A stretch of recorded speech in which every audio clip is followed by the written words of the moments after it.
Hello guys, ನಮಸ್ತೆ. ಎಲ್ಲರೂ ಹೇಗಿದ್ದೀರಾ? ನಾನು ನನ್ನ ಮಗಳು ಇವತ್ತು ಬೆಳಿಗ್ಗೆನೇ ತಯಾರಾಗಿ ಹೊರಟಿದ್ದೀವಿ. ರಾಗಿ ಕಣಕ್ಕೆ ಹೋಗಿ ಬರೋಣ ಅಂತ. ನೀವು ಕೇಳಿರ್ಬೋದು, ಬೆಂಗಳೂರಲ್ಲಿದೆ ಇದು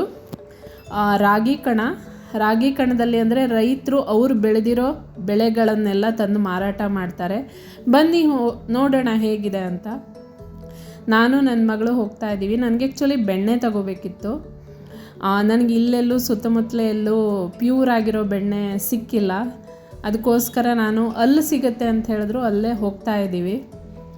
ಆಟೋದಿಂದ ಇಳಿದು ನೋಡ್ಕೊಂಡು ಹೋಗ್ತಾ ಇದ್ದೀವಿ. ತುಂಬ ಬಿಸಿಲು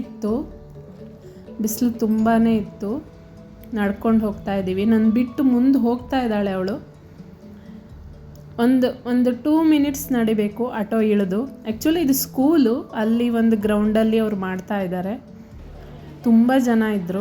ನಾವು ಹೋಗಿದ್ದು ಸ್ವಲ್ಪ ಲೇಟ್ ಆಗೋಯಿತು. ಆ್ಯಕ್ಚುಲಿ ಬೆಳಗ್ಗೆನೇ ಹೋದರೆ ತುಂಬ ಐಟಮ್ಸ್ ಸಿಗುತ್ತೆ, ನಿಮಗೆ ಎಲ್ಲದೂ ಸಿಗುತ್ತೆ, ಕೈಮಗ್ಗ ಅದು ಇದು. ಒಂದು ಕಡೆ ಊಟನೂ ಇತ್ತು. ಅಲ್ಲೆಲ್ಲ ನೋಡಿಕೊಂಡು ಬಂದು ಇಲ್ಲಿ ಊಟ ಮಾಡೋಣ ಅಂತ ಬಂದ್ವಿ. ಅಲ್ಲೊಂದು ಕಡೆ ಬಿಸಿಬೇಳೆ ಬಾತು ಎಲ್ಲನೂ ಒಂದು ಪ್ಲೇಟಲ್ಲಿ ಎಲ್ಲ ಮಿಕ್ಸ್ ಆಗಿ ಒಂದು ಫುಲ್ ಮೀಲ್ ಅಂತ ಇತ್ತು. ನನಗೂ ನನ್ನ ಮಗಳಿಗೂ ಅದನ್ನು ತಗೊಂಡ್ವಿ. ಅಲ್ಲಿ ಸ್ವಲ್ಪ ಮುಂದೆ ಹೋದರೆ ಅಲ್ಲಿ ಫುಲ್ ತೋಟದ ಥರ ಇತ್ತು. ಏನು ನಾವು ಬೆಂಗಳೂರಲ್ಲಿದ್ದೀವ ಊರಲ್ಲಿದ್ದೀವ ಅಂತ ಡೌಟ್ ಬಂತು ಒಂದು ಸಾರಿ. ತುಂಬ ಚೆನ್ನಾಗಿತ್ತು. ನೆಲದಲ್ಲಿ ಕೂತ್ಕೊಂಡು ಊಟ ಮಾಡಿದ್ವಿ. ತುಂಬ ಚೆನ್ನಾಗಿತ್ತು. ಒಂದು ಸಾರಿ ಹೋಗ್ಬೋದು. ನಿಮ್ಗೇನಾದರೂ ಐಟಮ್ಸ್ ಬೇಕು ಅಂದರೆ ಆದಷ್ಟು ಬೆಳಿಗ್ಗೆನೇ ಹೋಗಿ.